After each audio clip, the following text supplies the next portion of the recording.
यः शश्वतो महीयेनो दधानान् अमन्यमानान् शर्वा जघान् यः शर्धतेनानुददाति श्रद्धां यो दस्यो हन्ता स जना सहेन्द्रः शाश्वत महत् पाप का नाश करता न जो मान्य माने विहिंसक उसे भी करे जय उसे जो अदानी विजय में जो दास्यु हंता वही इंद्र लोगो।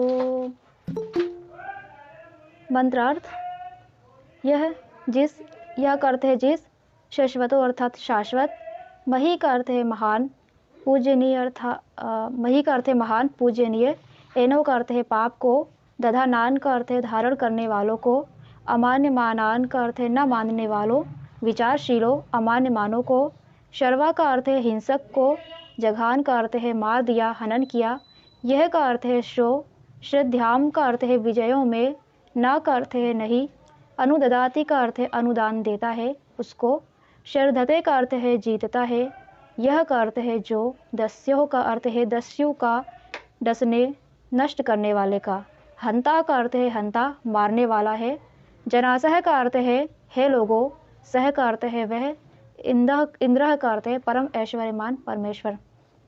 भावार्थ, जो शाश्वत महत पूजनीय को धारण करता है, पापियों तथा मान्य को न मानने वालों का हनन करता है, जो विजय में अनुदान नहीं देता है, ऐसे लोगों को जय करता है, जो दस्यु को मारने वाला है लोगों वह इंद्र परम ऐश्वर्यमान परमेश्वर है। धातुवादी, यह सर्वनाम है। शश्वतों में शश्वत अव्यय है और शस्य धातु है जिसका अर्थ है प्लुत गति करना, कूदते हुए चलना। मही में मैं धातु है जिसका अर्थ है सम्मान करना, महान होना। एनो में एन धातु है जिसका अर्थ है इन, दोष होना, पाप होना, माफ कीजिएगा। एनो में एन इन धातु है जिसका अर्थ है दोष होना, पाप होना। दधानान में धा धातु है जिसका अर्थ है धारण करना। अमन्य मानान में अ उपसर्ग है। मन धातु है जिसका अर्थ है मानना, समझना, विचार करना। शर्वा में शर्व धातु है जिसका अर्थ है छत करना, घाव करना, मार डालना। जघान में हन धातु है जिसका अर्थ है मारना, हिंसा करना। यह सर्वनाम है। शर्धते में श्रद्ध धातु है जिसका अर्थ है सहन करना, जीतना, शक्ति होना, सामर्थ्य होना। न अव्यय है। अनुददाति में अनुपसर्ग है। दा धातु है जिसका अर्थ है देना। श्रद्धाम में श्रद्ध धातु है जिसका अर्थ है सहन करना, जीतना, शक्ति होना, सामर्थ्य होना। यो सर्वनाम है। दस्यों में दस धातु है जिसका अर्थ है नष्ट होना, नष्ट करना, डसना। रक्षण, पालन, स्थापन करना और देखना। हंता में हन धातु है जिसका अर्थ है मारना। सह सर्वनाम है। जनासह में जन धातु है जिसका अर्थ है उत्पन्न होना, उत्पन्न करना। इंद्र में इन धातु है जिसका अर्थ है परम ऐश्वर्यमान होना। जी, अब जिसका प्रश्न हो तो आप पूछ लें।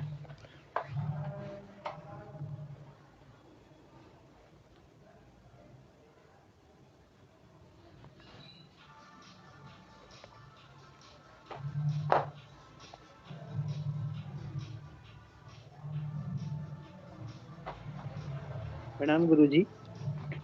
इस मंत्र में गुरुजी ये दस्यु हंता आया है। यहाँ धातुवादी निरुक्त से तो साफ साफ हो गया, लेकिन इसका काफी मिसयूज किया गया है भटकाने के लिए, आर्य द्रविड़ बनाने के लिए। तो इस पे मुझे लगता है थोड़ा सा आप और अच्छे से प्रकाश डालेंगे तो लोगों को अच्छे से समझ में आ जाएगा।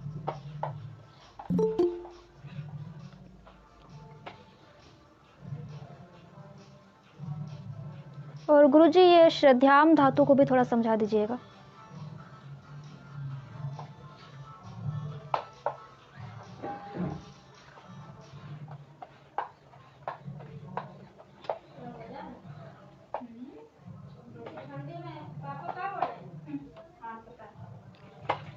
अब सालों साल में कभी तो देखने को मौका मिलता है। पापा कहाँ गए मम्मी? पापा कहाँ गए थे? बाजू की बत्ती ना करती देते। मम्मी?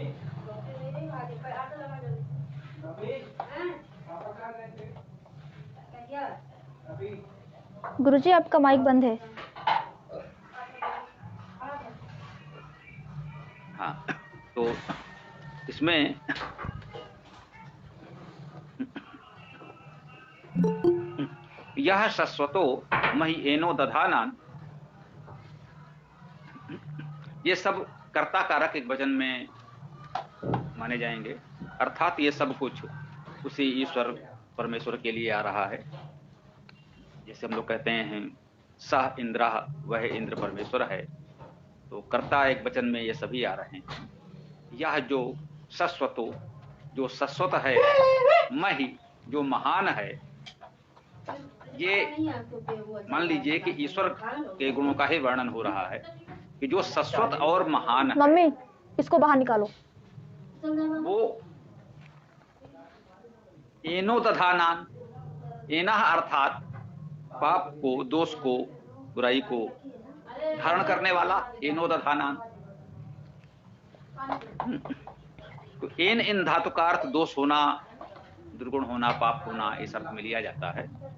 तो एनो दधानान को एक पद के रूप में समझने का प्रयास करेंगे तो इसका अर्थ आएगा कि पाप को धारण करने वाला। तो वह परमेश्वर तो शाश्वत है, महान है, कह रहे हैं जो शाश्वत और महान है वह पाप को धारण करने वालों को, दधानान बहुवचन में है। तो पाप को, दोष को धारण करने वालों को, अर्थात कह सकते हैं जो दूषित आचरण वाले हैं, पापाचरण करने वाले हैं, ऐसे लोग हैं। और क्या कहा? अमन्य मानान, जो अमन्य है, आ नहीं मन्य, जो मानने योग्य है, अनुमन्य है कहते हैं हम लोग, मानान उनको मानता है। जो अमन्य है उनको मानता है, अमन्य मानान का ये अर्थ हुआ। अमन्य जो मानने योग्य नहीं है, मानान मानने वाले बहुवचन है। तो अमन्य को मानने वाले, जो मानने योग्य नहीं है, जो नहीं मानना चाहिए, उसको मानते हैं।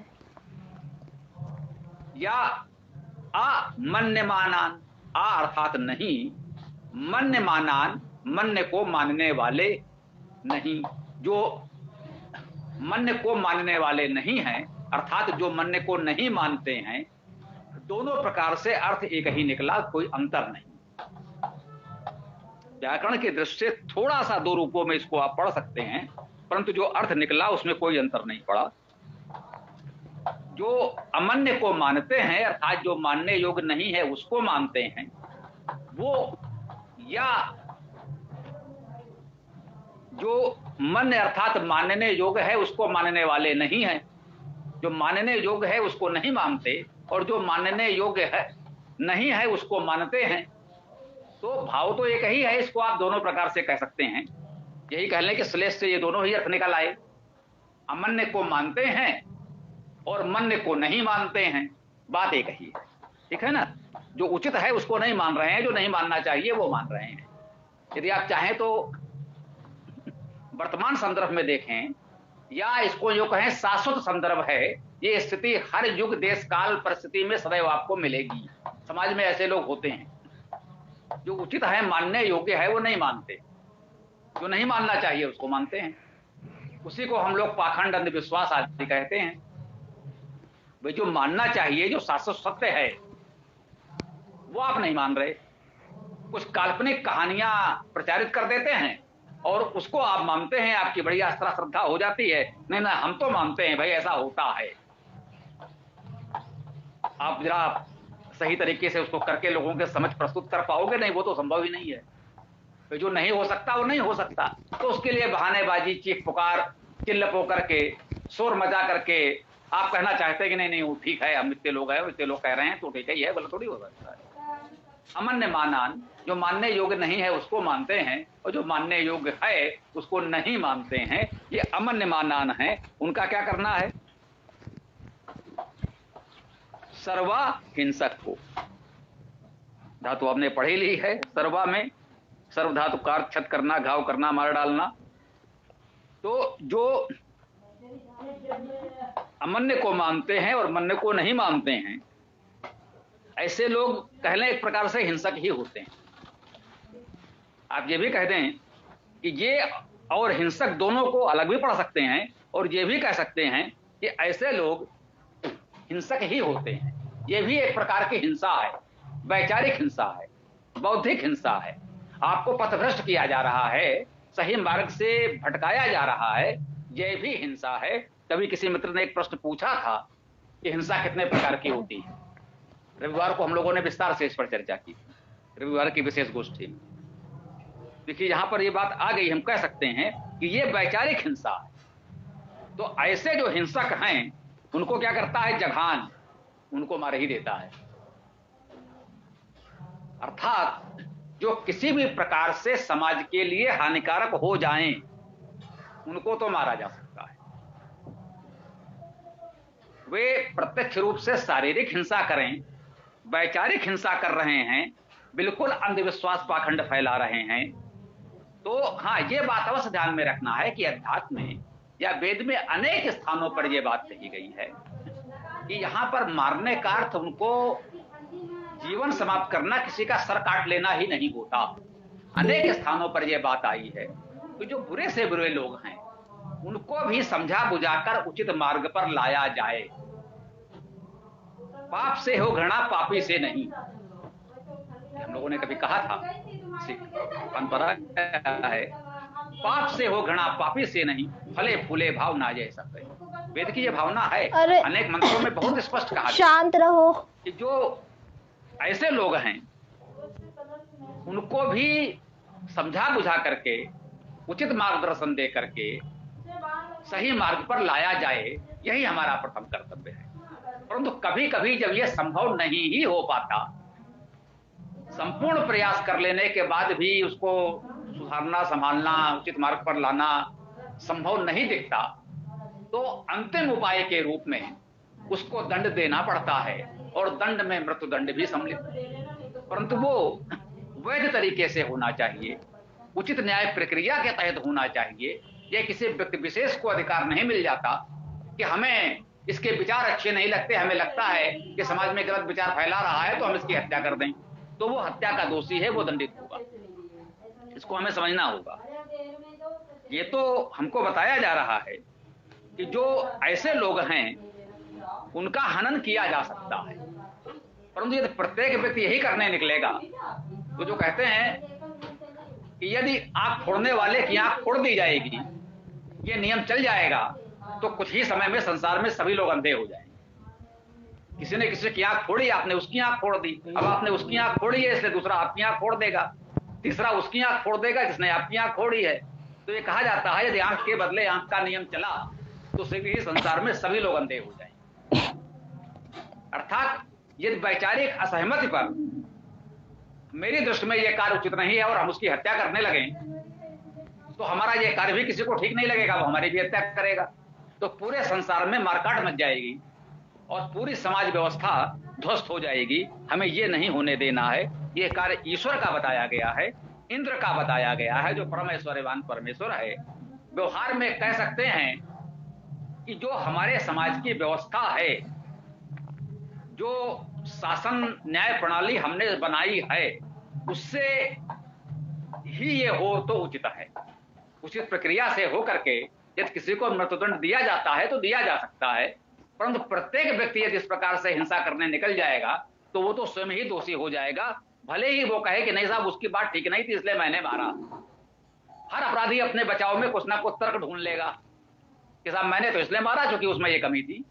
तो संसार में ऐसा कोई मनुष्य है नहीं जिसमें कोई दोष ना हो, तो फिर मारकाट मच जाएगी। इसको थोड़ा सा यहां समझने की आवश्यकता थी, ध्यान आ गया तो हमने आपके समक्ष इसको प्रस्तुत किया।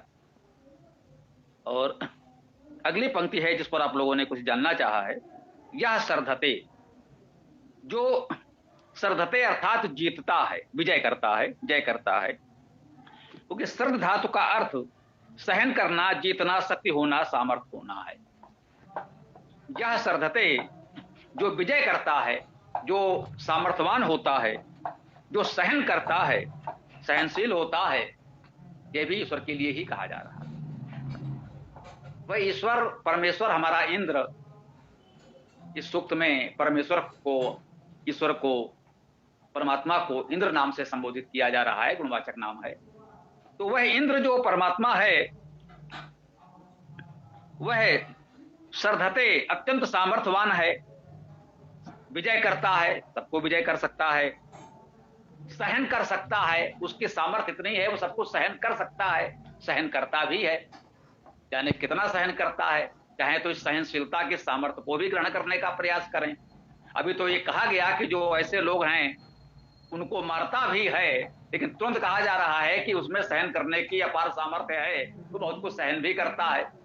अर्थात यदि हमसे कोई भूल चूक होती है तो वो सहन करता है, हमें सुधार का अवसर प्रदान करता है। ऐसा नहीं कि जरा सी चूक हुई और किसी का सर काट दिया, तो ये व्यवस्था समाज के लिए अच्छी नहीं है। ईश्वर की स्तुति हम उसी प्रकार करते हैं, उसका आशय यही होता है कि हमें इन गुणों को ग्रहण करना है, समाज को हमें उस व्यवस्था के अनुसार चलाना है, यही इस स्तुति का आशय होता है। तो जिसे हम प्रोत्साहित करते हैं, हम ये नहीं कहते हैं बस आपने हमको जान लिया, पढ़ लिया, हमने जो अर्थ बता दिया। यदि किसी के पास अवकाश हो, अभी आप लोग अधिकांश लोग विद्यार्थी हैं, समय नहीं मिलेगा, लेकिन जब समय मिले, यदि आप अन्य विद्वानों के भाष्य अर्थ को पढ़ेंगे, तो जैसा कि मैंने कहा, यह भी आपको मिलेगा कि इससे ईश्वर पर उतना बल नहीं दिया गया, वो समाज की व्यवस्था पर ही ध्यान देते हैं कि ईश्वर की स्तुति हम जिन गुणों से कर रहे हैं कि ईश्वर में ये गुण हैं, वो इसी बात पर कुछ लोगों ने बल दिया है कि समाज में जो ईश्वर के स्थान पर समाज का नियामक नेता राजा है, उसको इन गुणों को धारण करना चाहिए और इस प्रकार से समाज की व्यवस्था चलानी चाहिए। ये संदेश, ये प्रेरणा ग्रहण की गई है और की जानी चाहिए। ऐसा नहीं कि हम इसको इस तरह से बता रहे हैं तो आप ऐसा, उन्होंने तो ऐसा लिखा है, कोई अपराध नहीं किया है। ये तो स्पष्ट है कि इंद्र शब्द का अर्थ परमेश्वर है, और वेद में हम परमेश्वर के ही स्तुति करते हैं, किसी मनुष्य की स्तुति क्यों करेंगे? परंतु उसका आशय यही है कि परमेश्वर में हम जिन गुणों की बात करते हैं, जिन गुणों की स्तुति हम करते हैं, उसमें बताते हैं कि ये गुण है, तो वो हमें अपने में धारण करने हैं, समाज में लाने हैं। ये प्रेरणा तो उसके साथ निहित है। तो उस प्रकार का अर्थ किसी ने कर दिया है तो वो ठीक है, परंतु ये हमें जानना चाहिए कि मुख्य अर्थ आध्यात्मिक है, अर्थात मुख्य रूप से इन शब्दों से हम परमात्मा का ही ग्रहण करते हैं। इंद्र शब्द का अर्थ ही परमेश्वर है, तो उससे हम परमेश्वर परमात्मा का ही ग्रहण करेंगे। हाँ, परोक्ष रूप से जो समाज के नियामक हैं, नेता हैं, राजा हैं, मंत्री हैं, सेनापति हैं, समाज के अन्य बड़े प्रभावशाली लोग हैं जिनका समाज पर प्रभाव पड़ता है, उन सबको इंद्र शब्द में ग्रहण कर लिया जाता है कि वो लोग यदि ऐसा करें, जो ऐसा ईश्वर से करने की बात हम लोग कर रहे हैं, तो समाज की सुव्यवस्था बनी रहेगी, समाज की उन्नति होगी, अच्छा चलेगा। तो प्रेरणा तो हमें ग्रहण करनी ही है। तो एक शब्द आप लोगों ने सर्वधति जानना चाहा था, मुझे लगता है कि इसको पर्याप्त हम लोगों ने बात की है, आप समझ गए होंगे। इसके पश्चात दूसरा शब्द है जो दस्यो हंता, जो दस्यु का हनन करने वाला है। स्पष्ट है, दस्यो, दस्यु शब्द का दस्यु शब्द आज भी प्रयोग होता है, हमारी लोक भाषा में होता है। दस्यु अर्थात डाकू के अर्थ में सहज भाव से प्रयुक्त हो रहा है। तो दस्यो जो है ये षष्ठी एक वचन का रूप है, इसका अर्थ हुआ दस्यु का। मतलब बिल्कुल शब्द सा अनुवाद कर दें तो दस्यो का अर्थ है दस्यु का, ये लिखा भी है इसमें। अब दस्यु का कहें भाई, वो तो हमने वही शब्द रख दिया, दस्यु अर्थात दस्यु का, तो क्या है? डसने वाले का, नष्ट करने वाले का। हम उसे दस्यु क्यों कहते हैं? तो वो भी हमारे आप जैसा ही एक व्यक्ति। उसे दस्यु इसलिए कहा जा रहा है कि वो हमको डस रहा है, समाज की व्यवस्था को नष्ट कर रहा है, लोगों की सुख शांति को नष्ट कर रहा है, इसलिए हम उसे दस्यु कहते हैं। तो कहते हैं जो इस तरह के दस्यु हैं वो उनका हंता है। हंता अर्थात हनन करने वाला, इसे कर्ता अर्थात करने वाला, भोक्ता अर्थात भोगने वाला, गंता अर्थात गमन करने वाला, गति करने वाला, जाने वाला। तो इस प्रकार से कहा हंता अर्थात हवन करने वाला। एक शब्द आपका बहुत परिचित है, होता। होता अर्थात हवन करने वाला, आह्वान करने वाला, दान करने वाला, आदान प्रदान करने वाला होता। वैसे यह है हंता, हनन करने वाला, मारने वाला। तो वो दस्यु को मारने वाला है, दस्यु का मारने वाला है। जो दस्यु है उसका हनन करने वाला है परमेश्वर, ये कहा गया है। तो यहाँ पर स्पष्ट है, जैसा कि हम शब्दशः अर्थ करते आए हैं, और वेद के विषय में ये बिल्कुल स्पष्ट है। अति प्राचीन काल से यास्क को सबसे प्राचीनतम भाष्यकार माना जाता है परोक्ष रूप से। इस तरह से उन्होंने मंत्रों का सीधे सीधे अर्थ भले न किया हो, परंतु उन्होंने ये बताया है कि शब्दों के अर्थ इस प्रकार धातु से लिए जाने चाहिए, धातु का तय करने चाहिए, और बहुत से शब्द जो उनको आवश्यक लगे, महत्वपूर्ण लगे या क्लिष्ट लगे, उन शब्दों का उन्होंने धातु अर्थ बताया है, और हमको आगे के लिए छोड़ दिया कि अन्य शब्दों को आप अपने विवेक से देखें कि वो सब किस धातु से बने हैं, उसका क्या अर्थ होगा। तो इसको हम लोग निरुक्त विद्या, निरुक्त शास्त्र कह सकते हैं। और यश की पुस्तक उसमें सर्वाधिक प्रामाणिक ग्रंथ है। अन्य विद्वानों ने भी उस पर कार्य किया होगा, लिखा होगा, आप भी कर सकते हैं, वो तो स्वतंत्र हैं, संभावनाएं बनी हैं, होना भी चाहिए। तो इस तरह से शब्दशः अर्थ हमें करना होता है कि दस्यु का अर्थात डसने वाले का, नष्ट करने वाले का, हनन करने वाला है भाई, जो घातक है समाज के लिए। ये तो हम निरंतर कह रहे हैं कि जो हिंसक है उसका हनन करो। यह वेद में अनेक स्थानों पर आया है, अनेक मंत्रों में आया है कि जो हिंसक है उसकी हिंसा करो, अहिंसक की हिंसा मत करो, एक भले व्यक्ति की हिंसा मत करो। उससे हमारा वैचारिक मतभेद है तो वैचारिक उत्तर दो, चाहे भूतकाल के किसी प्रकरण को माने या वर्तमान में आपके समय है। इस समय भी बहुत से लोग हैं जिनके परस्पर विरोधी विचार हैं। स्वाभाविक है हमारे विचार उनमें किसी एक के अनुकूल दूसरे के प्रतिकूल होंगे ही। हो सकता है हम किसी एक विषय में दो विपरीत पक्ष हों, एक पक्ष ऐसा कह रहा है, दूसरा पक्ष उसके विपरीत विचार दे रहा है। हम उनमें से किसी एक पक्ष में होंगे, हमें किसी एक का विचार ठीक लगेगा तो दूसरे का विचार हमें ठीक नहीं लगेगा। हो सकता है हमें दोनों ही विचार ठीक न लगे, हमारा एक तीसरा मत हो। हम आप कोई भी हो सकते हैं ऐसे। तो इसका यह अर्थ तो नहीं है कि जिसके विचार हमें ठीक नहीं रहे लग रहे हैं हम उसकी हत्या कर दें, नहीं। हम उसके विचारों का विरोध विचारों से करेंगे। हम अपने तर्क और प्रमाण के साथ सिद्ध करेंगे कि आपकी ये बात ठीक नहीं है, आप जो कह रहे हैं वो उचित नहीं है। वो बात कह रहा है ना, तो हम उसकी बात का उत्तर तर्क प्रमाण के साथ बात से देंगे, विचार का उत्तर विचार से देंगे, तर्क का उत्तर तर्क से देंगे, प्रमाण का उत्तर प्रमाण से देंगे। कोई व्यक्ति विचार व्यक्त कर रहा है और हम उससे असहमत हैं तो हम उसकी हत्या तो नहीं कर देंगे, उसका जीवन तो नष्ट नहीं कर देंगे, ये उचित नहीं है। वेद इसकी अनुमति हमको नहीं देता, ये हम बिल्कुल कहना चाहते हैं। आप देख रहे हैं हो सकता है कोई प्रकरण आए और हम किसी विचार के बिल्कुल विरुद्ध में हो सकते हैं, हम उस विचार के विरोध में होंगे। मैं अपनी बात करूं जब कभी आपको लगेगा हम किसी विचार के विरोध में होंगे, उस व्यक्ति के विरोध में नहीं। हम बिल्कुल कहते हैं वो व्यक्ति यदि उन विचारों से हटकर वेद को अपना ले, वेद मार्ग में अपना ले, तो हमारी शुभकामना है, हमारा कोई विरोधी नहीं है।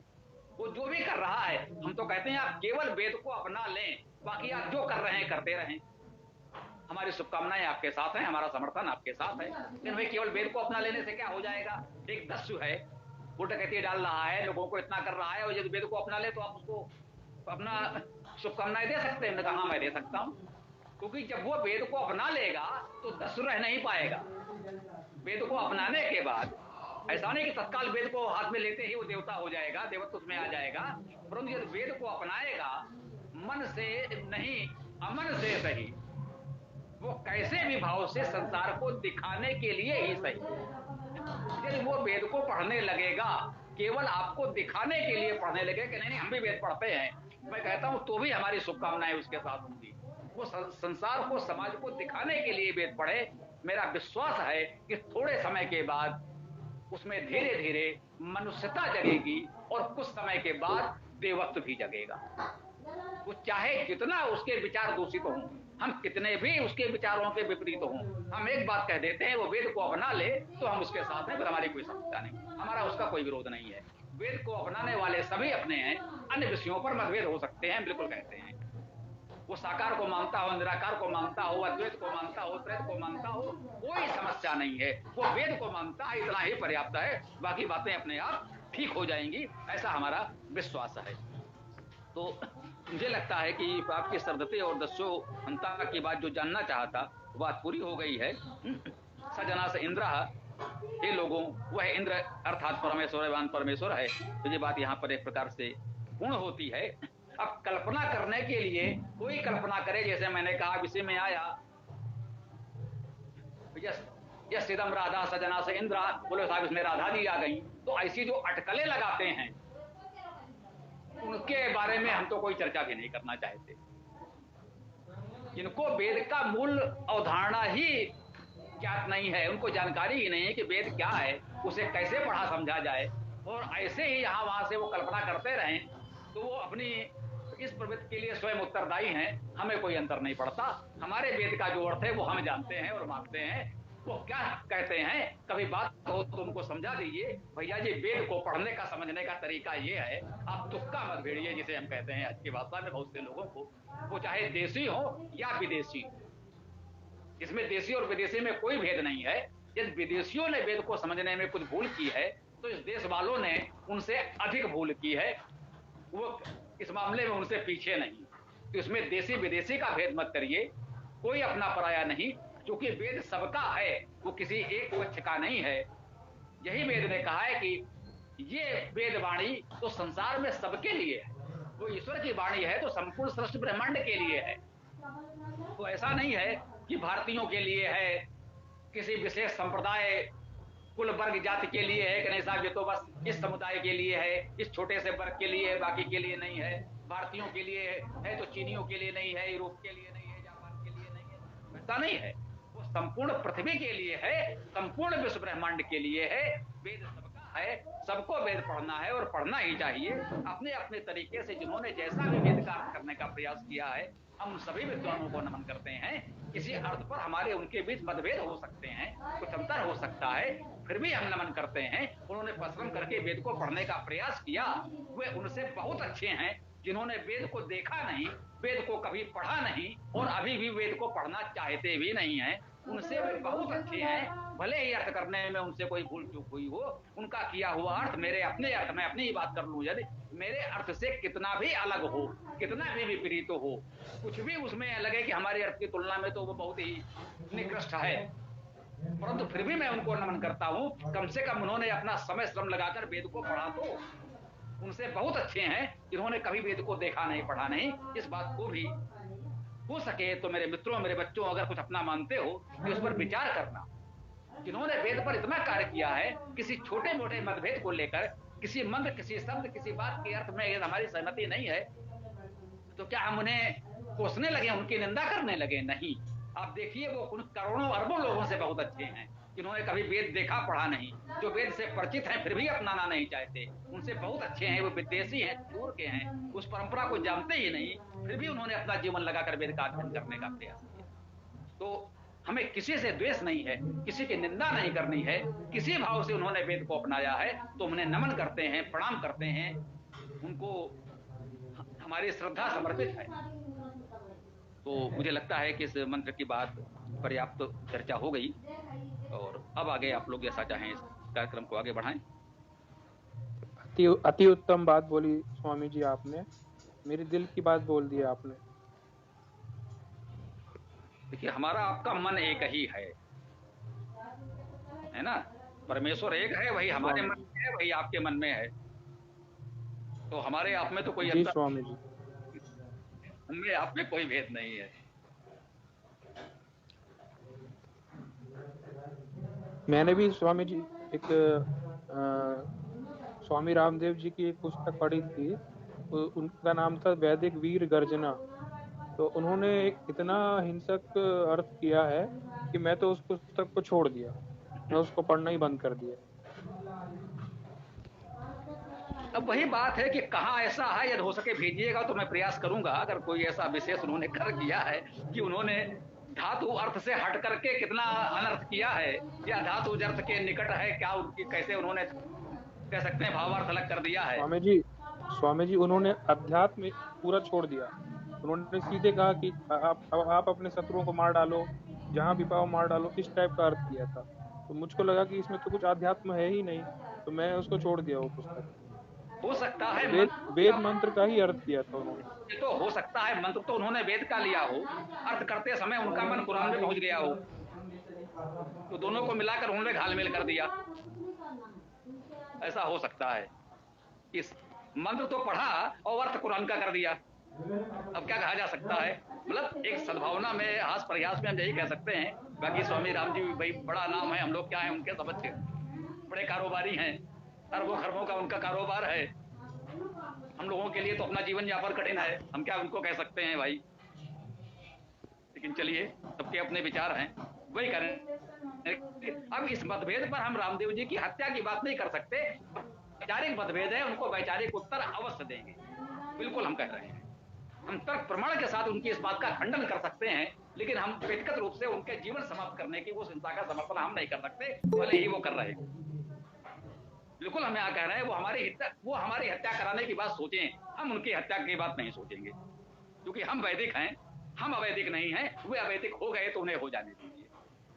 हम बिल्कुल कहते हैं वे अवैधिक हो गए, वे दस्यु हो गए, वे हमारी हत्या की योजना बना सकते हैं, लेकिन हम उनके हत्या की योजना नहीं बनाएंगे। इतना हम आपको और सिखाएंगे। इतनी बात आपने कह दी है तो इतना और मैं चाहता हूं कि हमारे युवा साथी हमसे इतना और ग्रहण करें, विचार करें। बाकी तो हम कहते हैं कि भाई आप हमसे सहमत या सहमत हो सकते हैं, परंतु मेरे विचार, मेरी भावना इस विषय में ये है। जी स्वामी जी, मैं तो अगर इस प्रकार के यदि मंत्र आते हैं तो मैं पूरी कोशिश करता हूँ कि आध्यात्मिक अर्थ ही मानूं। आध्यात्मिक अर्थ में कोई हिंसा नहीं रहती, इसीलिए मैं केवल आध्यात्मिक अर्थ ही मानता हूँ और उनको इग्नोर कर देता हूँ, वो जो मारकाट वाले अर्थ आते हैं। जी जी जी। नहीं, वेद बोलता आध्यात्मिक ग्रंथ है तो आध्यात्मिक अर्थ ही प्रधान है, परंतु ये ठीक है कि समाज की व्यवस्था चलाने के लिए इससे कुछ प्रेरणा ग्रहण की जाती है और करनी चाहिए, क्योंकि हमारा मूल आधार वही है। तो हर विषय में हम उससे प्रेरणा ग्रहण करेंगे, लेकिन वो अध्यात्म का ग्रंथ है, मुख्य तो उसका आध्यात्मिक ही होगा, इसमें तो कोई संदेह ही नहीं। हाँ, मतलब ये सभी आपकी इस बात से मैं समझता हूँ हमारे सभी बच्चों का मार्गदर्शन उचित हुआ। सबको ये बात समझ लेनी है कि वेद आध्यात्मिक ग्रंथ है तो उसका आध्यात्मिक अर्थ ही मुख्य है। से सामाजिक व्यवस्था के लिए प्रेरणा ली जाती है, ली जानी चाहिए, परंतु मुख्य अर्थ आध्यात्मिक है, ये हमेशा ठीक है। और कोई साथी कुछ कहना चाहें तो बताएं।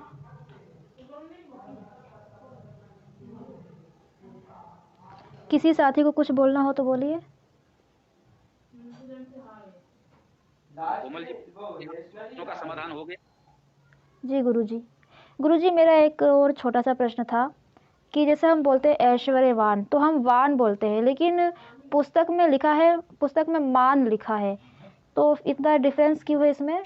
और इसका वास्तविक क्या है, वान है या फिर मान है? दोनों है ये दोनों है, हलंत है, ठीक है। रिक्शावान, तागावान अभी भी बोला जा रहा है, अभी भी हम लोग बोलते हैं ना, वो रिक्शावान तांगावान करके भी अभी बोलते हैं, वो भी चल रहा है। और गतिमान आदि बोल, धनवान भी बोलते हैं। हाँ देखिए, हमने एक सहज बोल दिया जो है रिक्शावान तांगावान, बिल्कुल लोक का शब्द, लोक व्यवहार का, लेकिन आप धनवान बोलते हैं, धनवान शब्द तो खूब प्रचलित है अभी। विद्वान भी बोलते हैं, विद में वान लगा तो विद्वान हो गया, धन में वान लगा तो धनवान हो गया। तो धनवान विद्वान भी है और गतिमान भी है। देखिए भगवान शब्द है, देखिए कितना अच्छा शब्द आपको और मिला, भगवान। भग में मान जुड़ा तो भगवान हो गया, धन से धनवान हो गया, ठीक है। तो धनवान है, भगवान भी है, तो वो भी ठीक है। और जैसे हमने कहा गतिमान भी है, तो जब मान भी जुड़ता है, मान जुड़ेगा तो ना इसमें अजंत है, अर्थात उसमें स्वर है, आ मान। अब इसका रूप बनेगा तो माना विसर्ग लगेगा। अब जो भगवान है तो भगवान में भगवाना नहीं हो सकता, क्योंकि वो हलंत है, हलंत के बाद विसर्ग नहीं लगता। ये दोनों सही हैं, प्रत्यय दोनों हैं, दोनों ही प्रत्यय ठीक हैं, बस इतनी सी बात है उसमें समझने की। हाँ भाई नरेंद्र जी कुछ कह रहे हैं, आप भी बताइए। जी गुरु जी, आपने उस एक्सप्लेनेशन बताया था जो द्वैत या द्वैत को, तो जैसा मुझे पता है वेद में तो ज्यादातर अद्वैत ही ईश्वर के बारे में बताया गया है। द्वैत भाव कहाँ से उत्पन्न हुआ? यह इस कक्षा का विषय नहीं है, इसके लिए रविवार की विशेष कक्षा है, ठीक। इस कक्षा में हम उतनी चर्चा कर रहे हैं जितना इस मंत्र में कहा गया। ये हमने एक मर्यादा रखी है कि बहुत विषयांतर न होने पाए। रविवार को आप ये प्रश्न उठा सकते हैं, इस पर हम खूब चर्चा करेंगे। हम किसी प्रश्न से भागते नहीं हैं, परंतु ये मर्यादा आवश्यक है। अभी हम बच्चों को द्वैत अद्वैत त्रैत जैसे विवादों से दूर रखना चाहते हैं। एक तो हमारा उद्देश्य शुरू से हमने बता दिया था, बेटा अभी साकार निराकार द्वैत अद्वैत त्रैत के विवाद में मत पढ़ो, अभी तो वेद को पढ़ना सीखो कि वेद मंत्र का उच्चारण कैसे किया जाए, उसका पाठ कैसे किया जाए और शब्दों का अर्थ कैसे समझा जाए। अभी तो पहले ये करना। ऐसा नहीं, जिज्ञासा होती है, बाल सुलभ जिज्ञासा। इन बच्चों ने बहुत प्रश्न किए, नहीं बेटा पहले कम से कम वेदायन तो पढ़ लो, वेद में विषय प्रवेश तो ढंग से हो जाए, फिर इन गंभीर दार्शनिक प्रश्नों पर चर्चा करना। फिर उसके बाद जाते गए तभी ये विचार बना कि एक दिन सप्ताह में रख लिया जाए, रविवार को प्रातःकालीन सभा इसीलिए होती है कि जिन विषयों पर हम इस कक्षा में चर्चा नहीं कर पाते उन पर भी कुछ चर्चा कर लें। पिछली बार आप थे ना रविवार को? नहीं, उससे पहले वाले में थे, इस बार नहीं थे। इस बार बहुत कक्षा हुई, चूंकि इसी कक्षा में एक प्रश्न उठ गया आपने कि वो ऋग्वेद में मंत्र कितने हैं। मैंने अभी तक इस पर विचार ही नहीं किया था, जितने हैं तो हैं, उसमें कितने हैं कि क्या प्रश्न है। लेकिन जब प्रश्न उठा तो उसका समाधान करना पड़ा। हमने फिर समय दे करके सभी ग्रंथों को टटोला, अंतर है तो क्यों है, कहाँ है, फिर उसको हमने गंभीरता से सब बताया और उसका निष्कर्ष निकला कि भाई मंत्र तो वही हैं, उतने ही हैं, लेकिन लोगों ने अपने अपने तरीके से गणना में कुछ अंतर कर लिया है। वो बात